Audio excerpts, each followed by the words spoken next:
नमस्कार, मी प्रवीण काशीद, मार्डी उत्तर सोलापूर येथे माझं तैवान पिंक जातीचं व्हरायटी आहे. जिथे मी 1 वर्षापासून 10 ड्रम थेरीचा वापर करत आहे. मी दशपर्णी अर्क, खेकडा अर्क, मासा अर्क, वेस्ट डिकम्पोजर, नंतर अंडा अर्क, फुलविक ॲसिड, ह्युमिक ॲसिड, DF1 या द्रावणांचा वापर केलेला आहे. त्यामुळे झाडांची क्वालिटी खूप चांगली आहे, फळांची क्वालिटी खूप चांगली आहे.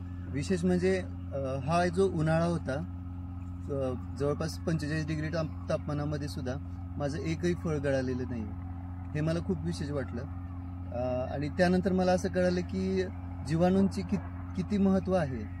जमिनीमध्ये जीवाणू असणं आणि जमिनीला पोषण व्यवस्थित मिळणं खूप महत्त्वाचं आहे. ते पण विदाऊट केमिकल मिळणं हे एक जादू असल्यासारखंच आहे. त्यामुळे हे उत्पन्न मी काढलेलं आहे आणि 70 रुपये किलो या रेटने आता सध्या पेरू जातो आहे. जवळपास 1.5 एकरात आतापर्यंत माझा 10 टन पेरू तोड झालेली आहे आणि पुढे अजून 2-3 टन निघेल. आणि ही छाटणी केलेली बाग आहे, जिला फुटवा तुम्ही बघू शकता, एकदम उत्तमरित्या आलेला आहे आणि बरगतचं सगळं झालेलं आहे आणि प्रत्येक काडी ही एक फळं घेऊन आलेली आहे.